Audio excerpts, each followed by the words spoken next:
עליהם צלי על מוחמד ועל עלי מוחמד. הדיבור הוא על היהודים ועל נבואת התורה שדיברה רבות על קיומו של מושיע. ולפני כן, ולפני שנדבר על הנבואה ועל העניינים והאירועים האחרים, חייבים לעצור בנקודה עיקרית. למה? שאל את עצמך באמת, למה היהודים, למרות כל היכולות הגלובליות שלהם, אך היהודים בהשוואה לדתות אחרות הם מיעוט, אבל רוב עושר העולם נמצא בידיהם. השאלה היא, למה היהודים בחרו דווקא באזור הזה להיות בירתם? האם אי פעם שאלת את עצמך, למה הם לא בוחרים בהוואי, או למה לא בוחרים באוסטרליה? או למה שלא יבחרו בקנדה כבירה שלהם? או למה שלא יבחרו באיסלנד, או בכל מדינה מהמדינות המאוחדות, או בכל מדינה בעולם שיש בה את כל התנאים?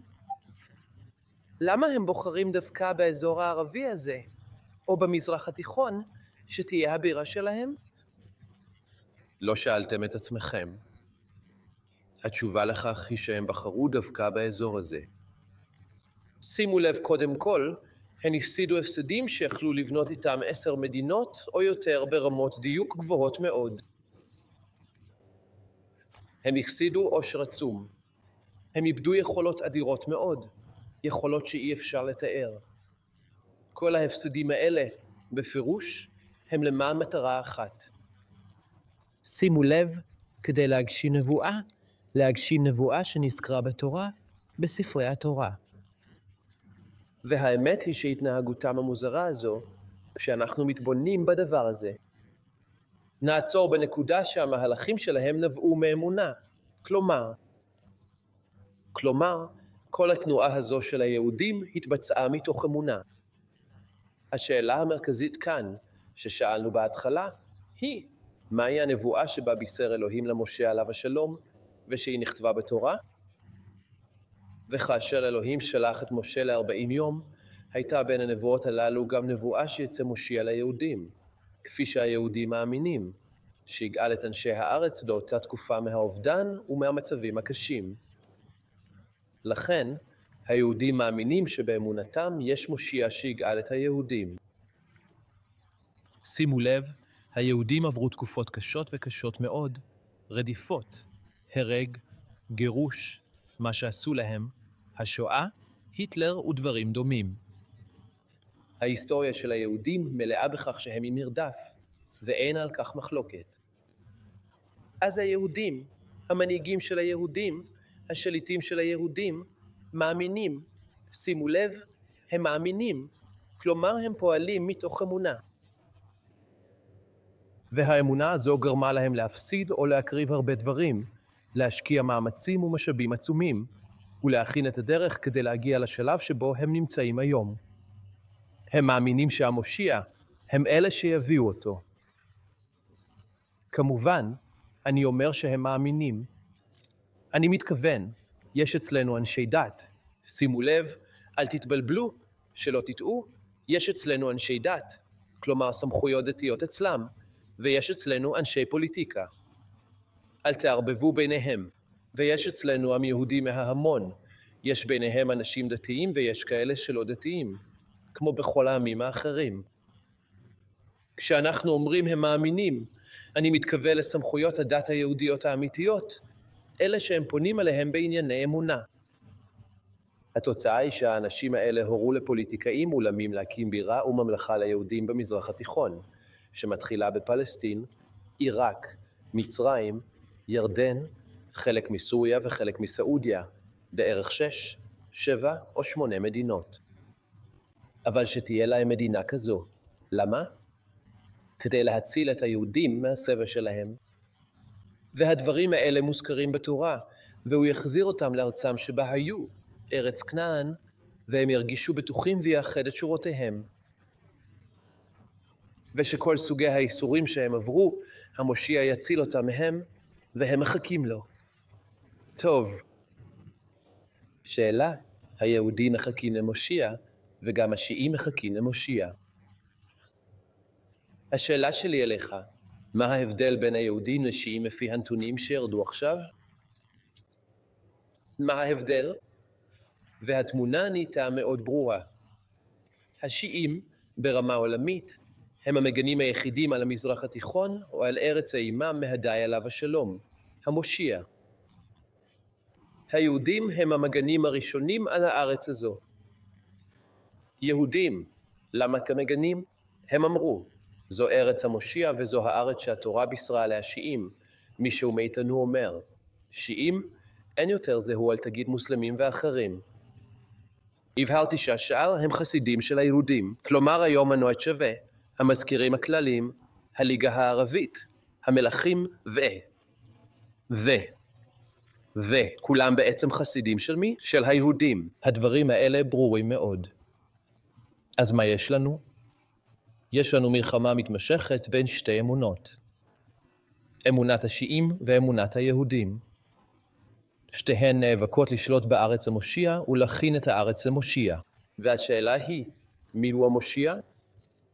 הדברים של היום אינם מתוך מסורות השיעים, לא מספרי השיעים ולא ממסורות בני מוחמד. הדברים שלנו היום הם בתורת משה, במפורש, ואני מתכוון בדיוק לספר ישעיהו.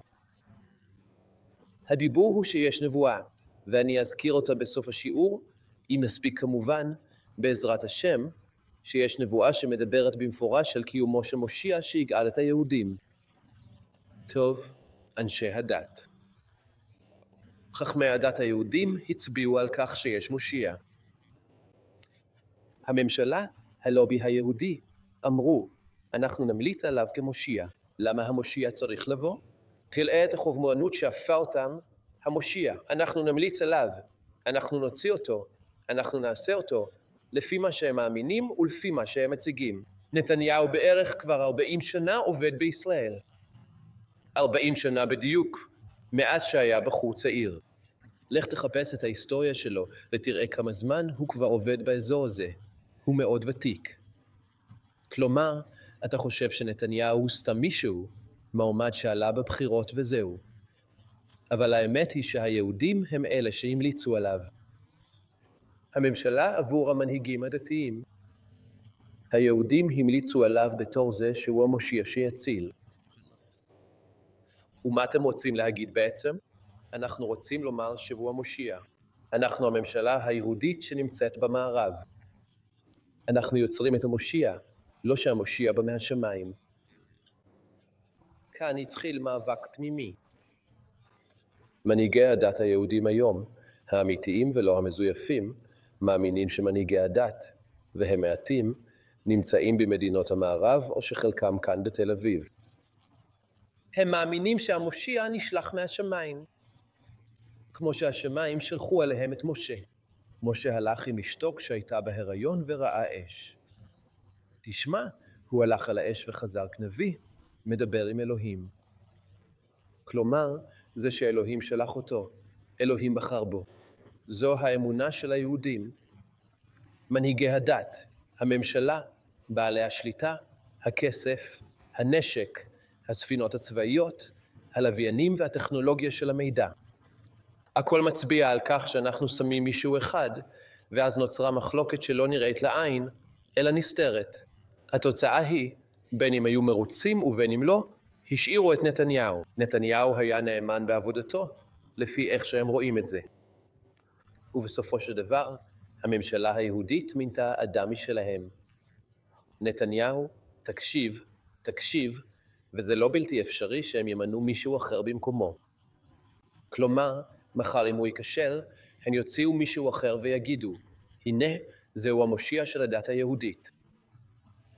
הבנתם שיש כאן מחלוקת ברורה, ואם הזמן יימשך, טוב, אחרי מה שנתניהו עשה היום. שימו לב, תוך 3-4 ימים או שבוע, אחרי מה שהוא עשה. תשימו לב, הוא רבני הדת ולעם היהודי. האם זהו המושיע? אם זהו המחריב, זה שאתם יודעים, האם היהודים ניצלו או שלא ידעתם בכלל.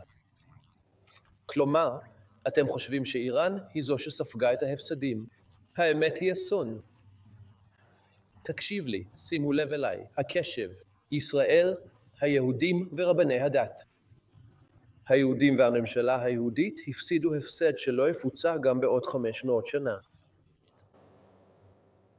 באמת, מדובר בהפסד עצום, הם הפסידו לא בניינים כמו שאתם שמחים, אלא הפסידו את אמונת השיעים. האמונה היהודית שהם בנו בנשמתם. כל היהודים היו מאוחדים עד שין. שים לב, זהו הניצחון הגדול ביותר שהושג במהפכה הזו על קריסת האמונה. כל האמונה אצל היהודים היא שזה לא הגואל שבנה להם את הבריכות, את הנופשונים, את הממלכה שלהם ונתן להם ביטחון. אתם יודעים שכל יהודי שמגיע, כל יהודי בעולם שמגיע לישראל, נותנים לו משכורת. כמו שרבים הפכו ליהודים, נותנים לו משכורת, נותנים לו בית, נותנים לו אישה, נותנים לו עבודה, נותנים לו כל מיני דברים, נותנים לו הרבה דברים. אז היהודים האמינו, הוא והמשפחה שלו, שזהו הגואל, כי לפי הספרים שלהם, הוא בא לעשות משהו. בסופו של דבר זה נתן להם תמיכה. אבל מה שנהרס. כלומר, אם היום היהודים היו מוחקים את איראן עד היסוד, הופכים אותה לאבק, כבר לא היה נשאר כלום. למה נהרסה האמונה של היהודים, והיום הם רואים את עצמם מאוחדים וכדומה? הדברים האלה לא שייכים לכאן, האמת שזו רק הקדמה לכניסה לנושא הגדול. אז הנה הנקודה המרכזית כאן. היהודים מצפים להופעת מושיע. תשימו לב, כלומר נתניהו, כשהוא הרס את התורה, היא כבר לא הייתה אצלם. לא. הרבנים היהודים, ברגע שראו את זה, המילה שלהם התחזקה, המעמד שלהם עלה מעל לממשלת ישראל. היום התחיל מאבק אמיתי. אמיתי, לא סתם הצגה ולא תקשורתי. מאבק אמיתי בין הרבנים בעולם. היהודים והעם היהודי הדתי לא המתפרק. ויצאו להפגנות ודברים דומים. זה לא המושיע, וזו ממשלה מדומה, זו הרסנית, זו נגד הדת וצריך להילחם בה. ככה הם אומרים, היהודים, העם הדתי. אז אחרי המלחמה הזו, מה קרה? מה קרה? מה שקרה זה שהם איבדו תקווה בזה, הם מאבדים תקווה בתורה, בספרים ובאמונה. אתם, השיעים, מאבדים את התקווה שלכם באמיר אל-מומנין, עלי אבן אבי טלב, מאבדים את התקווה שלכם בקוראן. לא. אז מה כן? אתם צריכים לחכות לגואל. אז מה שקרה בתל אביב ובישראל זה כל הבעיות האלה. מה בעצם קרה? זו רק צעד קדימה. תקשיב, ההמתנה למושיע היא ארוכה מאוד. יש אחדות רחוקה מאוד, כאילו שהיא קיימת. אני אומר, כאילו יש קרן של תקווה. היהודים מחכים למושיע. תקשיב, וגם השיעים מחכים למושיע.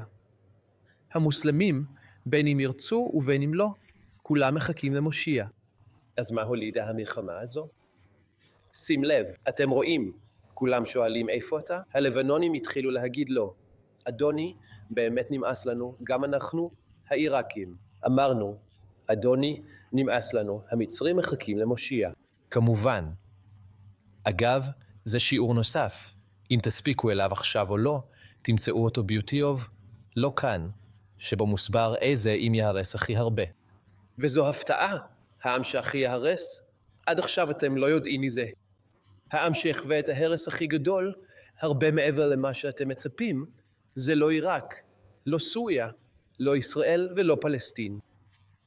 מצרים, כפי שנבעו ספרי הקודש, כלומר התורה. זה שיעור אחר שעדיין לא דיברנו עליו. אז בסופו של דבר, היהודים ציפו להופעת מושיע, שיש לו שם, ושיש לו את תורת משה. אללה אכבר. המושיע הוא תנאי של חכמי הדת. הפוסקים היהודים והעם הדתי אמרו, יש לנו סימן. את כל זה אנחנו לא מכירים. מהו הסימן? הסימן הוא שהוא יביא לנו את ארון הברית שבו הונח משה, ויביא לנו את תורת משה. וכל מה שהיה למשה, יביא לנו אותו המושיע הזה. אם יביא לנו את הסימנים האלה, נדע שזהו המושיע. והשאלה שלי, מה אומרים על כך המסורות השיעיות? הן אומרות שהאימה מהדי עליו השלום. הצעד הראשון שלו הוא הולך לעיראק, מסדר את ענייני עיראק, ואז נוסע לטורקיה, למקום מסוים, ושם, תקשיב, הוא מוציא את ארון הברית ומוציא את תורת משה שניתנה. ולפוסקי הדת היהודים יש הרבה סימנים על המהפכות האלה, וזה לא שמישהו סתם יבוא ויוציא להם ספר ויגיד להם הנה זה לא, לא, לא. ובאותו יום, כל פוסקי הדת וכל העם היהודי ייכנסו עם האימה מהדי לדת אלוהים בהמוניהם, כמו שמסופר כאן. כאן עמדנו מול נקודה, כאן עמדנו מול נקודה עקרונית, מה היא? אז מה ההבדל בין אמונת השיעים לאמונת היהודים? ושניהם מחכים לגואל, אבל בפועל הם יכולים להסכים ביניהם. שימו לב, שימו לב, שימו לב. עכשיו אני יכול ללכת ולהגיד לכל אחד בעולם. אני אומר לו, האמונה של היהודים דומה לאמונה של השיעים מהנקודה הזו, הוא יקלל אותי, לא יקבל. למה? הוא יגיד שזה דיבור שגוי. אני אומר לך, נכון, זה שגוי. למה? כי בפועל הם שני האויבים הכי גדולים על פני האדמה. תראה, לנוצרים אין קשר לזה. שמעתם פעם נוצרי מתערב בזה? אין לו קשר בכלל. תקשיב, גם לאתאיסטים אין קשר לזה. גם לנועצבים אין קשר. גם לשונאים אין קשר. אתם יודעים, כל המלחמה שמתרחשת על פני כדור הארץ היא ביניהם, ותישאר ביניהם באחוזים. ההבדל בין האמונה של היהודים בפועל לבין האמונה של השיעים הוא הבדל של 100%. ושתי האמונות האלה לא יתאחדו אלא רק תחת דגלו של המושיע השמימי, הגואל הארצי, שהוא האימה מהדי עליו השלום, ולשניהם יש שם שונה, אבל השוני בשמות לא מבטל את קיומו של האדם, וזהו דבר חשוב מאוד להבין. כלומר, אנחנו שומעים חלק מהאנשים ברשתות החברתיות אומרים שהשיעים מאמינים במהדי. חביבי, ליהודים יש שם למושיע בתורה שלהם, תקרא בעצמך. השם הזה הוא אותו שם שמופיע בספרי השיעים. כלומר, השוני בשם לא מבטל את האמת שמושיע אחד, והאמת לא נעלמת כל כך בקלות. אז תקשיב, ואולי לא תאמין לזה, אבל תקשיב, נבואת ישעיהו שהיא הנושא של השיעור היום, נבואת ישעיהו, תקשיב, ונבואת ישעיהו, תקשיב, בתורה שלהם, תקשיב, מצביעה על כך, טוב, אבל שים לב. אחרי המלחמה הם נהיו בטוחים שנתניהו או כל אחד אחר, שים לב, או כל אדם שהוא ראש ממשלת היהודים, זה לא המושיע. למה? כי האמונות, החכמים והסמכויות הדתיות של היהודים אומרים שהשמיים ישלחו אותו, כמו שקרה עם שאול, לא אתם תבחרו בו. תקשיב, הם בחרו ואמרו, יש לנו הכי הרבה כסף, תקשיב, ויותר כוח ויותר שליטה, בגלל המחלוקת שהייתה בין שאול לבין היהודים. הם אמרו, לא, אלוהים בוחר, אז בחרו בשאול. הם אמרו, שאול הזה אני, והוא כזה וכזה. המוזר הוא שהתורה מדברת דברים מוזרים ומפליאים. התורה מדברת דברים משונים ומדהימים, ממש מוזרים ומפליאים, שכל התכונות. ועכשיו אקרא את נבואת ישעיהו. אתם יודעים מה אחוז ההתאמה של כל התכונות? אתם לא תאמינו אם אגיד לכם שבמסורות השיעיות, למרות שהמילים שונות, הכוונה דומה. התוכן מדהים ואחיד, ואולי תופתע לשמוע שמילות נבואת ישעיהו נוגעות באמת של האימם מהדי עליו השלום בצורה בולטת ומוזרה. ואם תתעמק במוזרות, תשמע את התכונות של האיש המושיע הזה בצורה שנוגעת ללב. תן לי להמשיך, הדברים לא נגמרים. אחים, התעייפתם או שעדיין לא? אם הבנו את כל מה שנאמר עד עכשיו, אז היום היהודים מחכים למושיע. ותהיו בטוחים שכל מי שממשלת היהודים ממנה בכל קצוות העולם הוא לא המושיע. ולכן, תראה, זה חזק. ולכן התרחשו פילוגים בתוך העם היהודי עצמו. הם רואים את זה ברשתות החברתיות. הממשלה היהודית מדכאת מפגינים יהודים. אתה רואה מפגינים יהודים שורפים את הדגל. תקשיב, הדגל הישראלי, הם אומרים, זה לא מייצג אותנו, גם אם יהרגו אותם. והנושא הזה, תקשיב, חובה על בעלי האמונה הנכונה. שימו לב, לא כל היהודים כיום הם אויבים שלך. באמת, להפך צריך להבהיר להם את האמת. כלומר, כן, אנחנו יודעים שהיהודים הם האויבים הגדולים ביותר, אבל לא כולם אלה שאומרים קראו את הקוראן, גם חלק מהם, וההוכחה, האימאם המהדי עליו השלום הולך על היהודים ומביא אותם, זהו הסוד הרביעי אחרי ההופעה, כפי שמסופר בספר אבת הנמני, שמדבר על כך שהאימאם הולך אליהם והם מצטרפים אליו. העם הראשון שמצטרף אל האימאם הם היהודים. כן, יש מתנגדים ויש כאלה שנשארים מנוגדים להרבה זמן. כלומר, יש פילוגים בכדור הארץ אצל היהודים, מה זה אומר? הכוונה היא שהיהודים היום התחלקו לשני חלקים, זה לא מפחיד בכלל, והקרע הזה לעולם לא יתאחה. הדת היהודית התפצלה לפיצול שאי אפשר לאחד אותו, כמו הפיצול בין הנואצ'בה, סונאי עלי, לשיעים. הם יכולים להסכים ולהתאחד עם השיעים? הם לא יכולים. האחים האלה לעולם לא יסכימו ביניהם, ולכן התרחשו פילוגים בתוך העם היהודי עצמו. לפעמים תמצא שר יהודי שמקלל אותם, הם לא שמים לב ועוצרים אותו. תראה ברשתות החברתיות, לפעמים תמצא חבר פרלמנט שמקלל אותם, הוא אף. לפעמים תמצא חבר קנדי יהודי שמדבר נגדם, עוצרים אותו. באיטליה עוצרים אותו. אחים, אתם מבינים מה אני אומר? אני חוזר ואומר, תקשיב לי. הקונגרס וחברי הפרלמנטים והמדינות בכל העולם התחילו להתפצל. למה? כי הם הבינו שזה לא מזויף. כלומר, אתם לא שמים לב שכל שעה גוררים מישהו שר זה נפל איתנו, שר אחר נפל איתנו, ואז עצרו אותו, את ההוא הרגו, את ההוא היהודים, והם לא מספיקים לעקוב כי התקשורת ממשיכה לחשוף אותם. כלומר, כל הדת נהרסה היהודי, כלומר נהיה לנו דת אחת קיצונית שמזוהה עם הממשלה היהודית, ודת אחרת שמזוהה עם סמכויות הדת של היהודים, ומדינה, והם אף פעם לא מסכימים ביניהם. ובבוקר הזה, למי זה מועיל? למי זה מועיל באמת? למושיע האמיתי? אז מה הם עושים עם הנבואה שלהם? האם הם מתעלמים ממנה? הם לא יכולים. אני אומר לך, הם השקיעו מיליארדי דולרים והפסידו אנשים, יעבו בשער והפסידו כישרונות רק כדי להגשים את הנבואה שלהם.